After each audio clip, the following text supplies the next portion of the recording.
So those two things, and then we want to move on to what else we did this week, which we saw Doctor Strange. Yeah, got to do, of course, the weird face thing. So what we'll do here is we'll actually do our standard review for this week is going to be Doctor Strange, but we'll do it a little bit, well, what we always do. We'll give a non-spoiler review, and then if you haven't seen the movie, you can skip ahead and skip the spoiler section, because I do want to talk to you. I actually haven't even talked to you about it really that much. Yeah, because we weren't allowed to. Yeah, it's really, when you have a podcast out there, people, here's a little, it's like hard because you're like, I want to tell you, but I don't want it to feel cooked, so we don't like talk to each other after movies. Yeah. Would you don't talk to me, I'm taking notes. Exactly.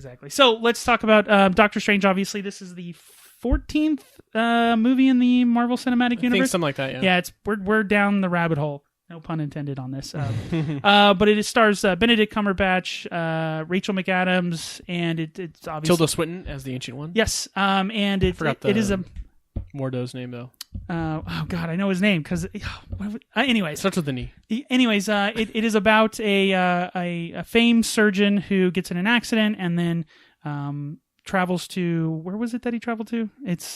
I remember, like Tibet. I don't remember exactly. Now all the nerds are mad at me. Yeah. And then is trained under the Ancient One and learns these different sorcery abilities. Mm-hmm. And then, of course, it's in the Marvel Cinematic Universe, so there's going to be a lot of good jokes, and it's very comic booky, obviously, because it's based on a comic book. But that's what the movie's about. Let's do our standard review, and then we'll talk about what we liked and didn't like. Okay, so remember, thumbs up is a great movie, thumbs aside is a good movie, thumbs down is a bad movie. Thumbs aside is a meh movie, David. Meh. We've re-rated this since. Maybe just pay attention. Meh. All right, 1, 2, 3. I mean, duh. Come on now. 2 thumbs up. This movie surprised me in a couple ways. I thought we said this after. You're like, when are they going to make a bad one? Yeah, I've been like this for a while, and I thought it was Guardians, right? And then you heard a bunch of drama with Ant-Man. Yep. So you're like, they got to make a bad one eventually. You know, that's just how it happens, right? Yeah, I mean, the odds of averages tell you that, right? Exactly. But it's at 90% of Rotten Tomatoes, something like that. It made $84 million opening weekend, which I believe is a record. That's the third highest new Marvel behind Iron Man and Guardians. Those both made more money. Oh, really? It was behind Guardians? I thought it was just behind Iron Man. Well, it's like when you watch sports and they have like my wife always says they have a stat for everything. It's like, well, it's the first time it's happened on the first quarter of the third day of December while raining. Yeah, it's like, okay, I don't need a stat for that, but it's the third highest grossing opening weekend for a Marvel new Marvel property. Yes, it is the 14th Marvel Cinematic Universe to premiere at number 1 in the box office. Yep. It is the second best MCU origin movie behind Iron Man. So it did beat Guardians. And this movie just put Disney over $6 billion for the year, which is only the second time it's ever happened. Now they can afford all that extra thicker cardstock. Well, they still have Mona coming out at the end of the month, which is going to be huge. Yep. And they have, of course, Rogue One coming out at the end of the year. So they showed a trailer. It's the same trailer. I'm not the first time we've seen it in the theater. I know, it's super cool. Yeah, I know. We're such fanboys with Star Wars. But back to Doctor Strange. So I think what I really enjoyed about this movie and why I think it's a great movie is because it expands, no pun intended, the Marvel Cinematic Universe, in that it gives a different take on what's possible in this universe. So like the whole sorcery thing I thought was going to look kind of dumb because people thought the Thor movies are probably the least liked, right? Because it's a kind of high fantasy, right? So people don't like those as much. And this was the next movie that was kind of like, or Guardians was the next one, was kind of like, no one knows who these people are. It's in space. I don't know. Well, it's space. And obviously, it's an understanding aliens and space. But I'm saying here is like the sorcery. It's not based thing. in modern, but yeah. And then Doctor Strange was like, I don't know, it's magic now, and you're kind of mixing it with this kind of grounded into some sort of reality, obviously, right? Comic book movies. And this movie's so fun. It just hits a home run. Right. It's a lot of fun, and the special effects in this movie are insane. Mind blowing. Yeah. And they do they make when you're in the backyard as a kid and when you're a kid and you would make fake weapons and stuff. They do this in this movie. They do it with special effects that are like, oh, that's what I saw when I was a kid. Right. Where all they're doing is their hands, but you see the little energy weapons, the shields, the energy weapons, the whip and stuff like that. And I like how all the magic had this kind of fire embery kind of look to it. And it looks and it hits the ground, it bounces off. Yeah. It looks legit. It's cool that special effects have caught up to our imagination where it doesn't break that wall of that uncanny. You could tell it kind of pulls you're out. like, ooh, I remember I went back and recently watched The Matrix Reloaded where he's fighting all of the Mr. Smiths, and I'm like, you can tell it doesn't look CGI, right. It's Reeves. Yeah, exactly. And here you can't tell anymore. It's almost the uncanny valley is there. Yeah. It's like we can't tell.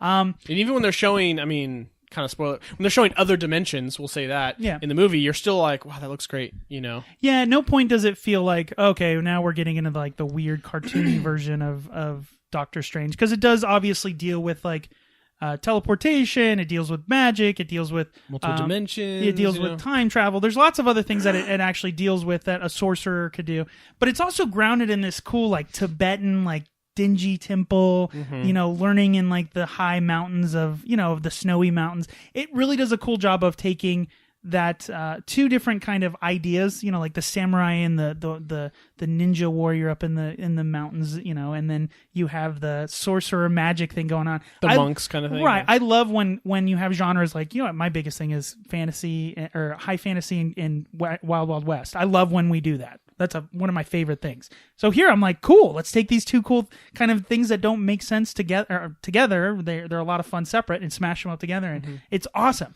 But the thing when I'm watching these fight scenes in these movies, I'm like, why is there not a Doctor Strange game? Like the video game, because it is so. That's because comic or movie video games are terrible. Well, they used to be. I don't see why they can't make a good one. But the ability to summon a weapon and summon like other things to fight, like it's made for a video game. And the fight scenes in this are believable, but they're also like visceral. Like I really had a good time watching this. The problem that Marvel's running into, I walk out and I'm like, that was a great movie. Like I'm used to it. I'm like, well, of course it's good. Like, I know. Same. That's what I'm saying. Like, there's got to be a bad one. But I mean, with what's coming out recently, the next one is what's next? Guardians of the Galaxy 2's next. Yeah, it's gonna be great. And then Thor Ragnarok. We'll and Spider-Man. Yeah.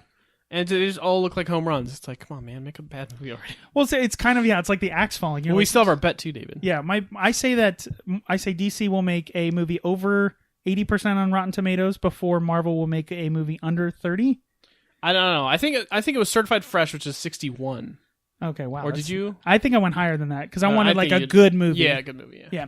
But we gotta look back at the tapes. Dude. So definitely go check it out. I think if you like, obviously, the Marvel Cinematic Universe, it definitely feels like all those other movies that are fun. It introduces an interesting character and actually does a great origin story for him. Explains the character, explains his motivations, explains his weaknesses. Has a cool villain. Obviously, Marvel has a problem with its villains. I think this one's cool, and when we get to Spoiler Town, I'll get into. There's some problems with it. But overall, it does a good job of being a good... This is the thing Marvel, I think, does the best. It's a great standalone movie, but it gives you enough that you want to watch the next one. And it didn't really fit into the MCU. It was its own thing until like the last, 30 minutes? That's like all of the Marvel stuff at this point.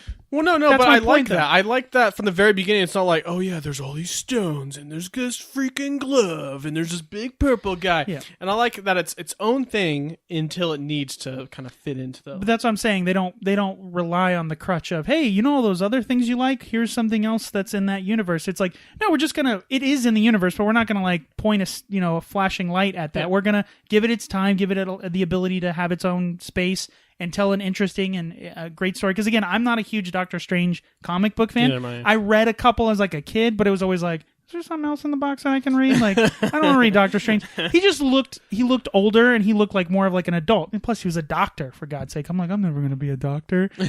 Maybe I'm a man one day. I'll be a Spider-Man, right? He just got bit by a spider. This guy had to read books. No way. He go to med school for probably like 8 years. Screw that. Yeah, no way. But again, I think Benedict Cumberbatch nails the character. It feels the casting in these movies is like spot on. Like he is the classic typical surgeon who is very full of himself and all of those things, and that plays into his character. He's definitely an asshole. I mean, right. But that's like Robert Downey Jr. Robert Downey Jr. He's a jerk, and he learned that's his biggest weakness is his bravado, right? Mm-hmm. And like, but then you see the softer side, and that's what leads him to. And it's just even the side characters are great. It's really well acted, and it gives you enough in the movie that you're like, you walk out and you're like, I am satisfied. That was a delicious meal, but.